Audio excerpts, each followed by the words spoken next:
The Landspeeder Vengeance is a customized landspeeder with superior mobility and more armaments, made specially by the Dark Angels. It is equipped with 2 giant plasma guns, which is its main feature that most people know about. Hello, I'm Spoons Rattling. Today we're covering the Landspeeder Vengeance.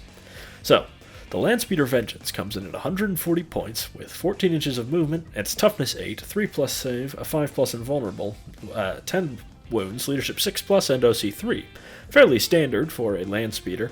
I would say it's a very mediocre defensive profile, not being exceptional against really anything except small arms, and it will fold quite quickly to plasma guns and melta-guns.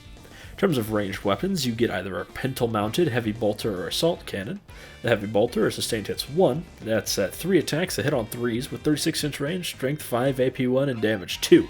The assault cannon gets devastating wounds with 6 attacks that hit on 3s at 24-inch range, with strength 6, AP 0, and damage 1. While both are sort of so-so, the assault cannon takes the lead, I believe.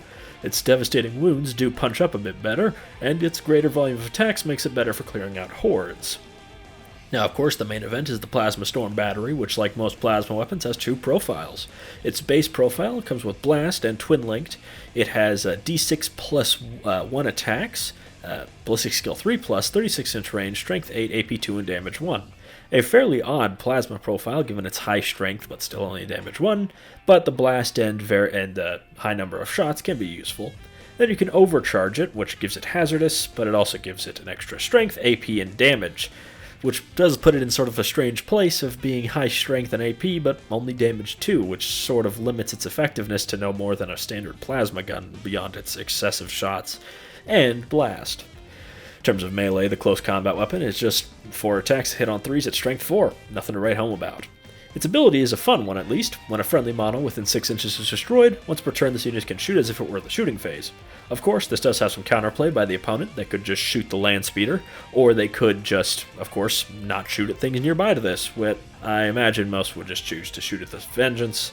Though, that is a nice bit of sting in the tail and a bit of a gotcha moment, so make sure to warn your opponent if you don't want to be one of those guys.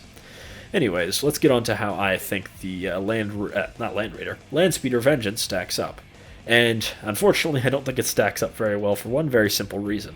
It's low damage. Usually plasma cannons like this on vehicles are damage 2 and damage 3, respectively, standard and overcharging. But this thing got nerfed to damage 1 too, which seriously limits its effectiveness.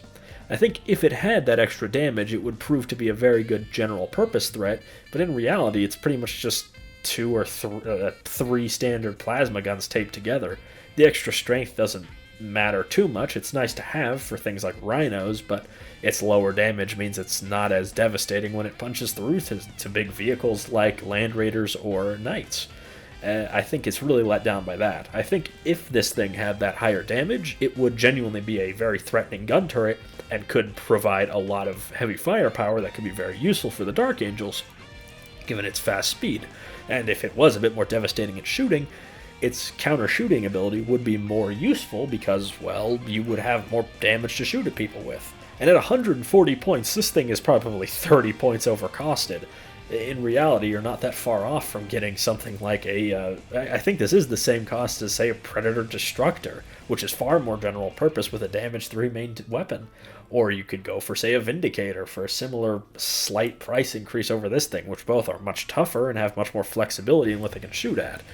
I think if this thing is going to keep its damage 1-2 profile, it would need to drop anywhere from 20 to 30 points before I think it would be even somewhat viable.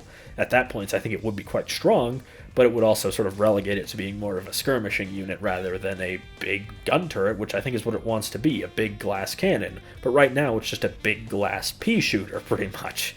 While it's not horrible, I think it's just very much let down. And most other plasma cannons, as I said, are damage 3, like the Redemptor or the Repulsor Executioner. Anyways, I guess GW, if you're watching this, buff this thing's damage to 2-3. I think that would be a massive, massive buff for this thing. It would bring it from very disappointing to very satisfying to use. Anyways, that wraps up this video on both these videos, on the duo of the Landspeeders. I've been Spoons Rattling. Make sure to like, comment, and subscribe.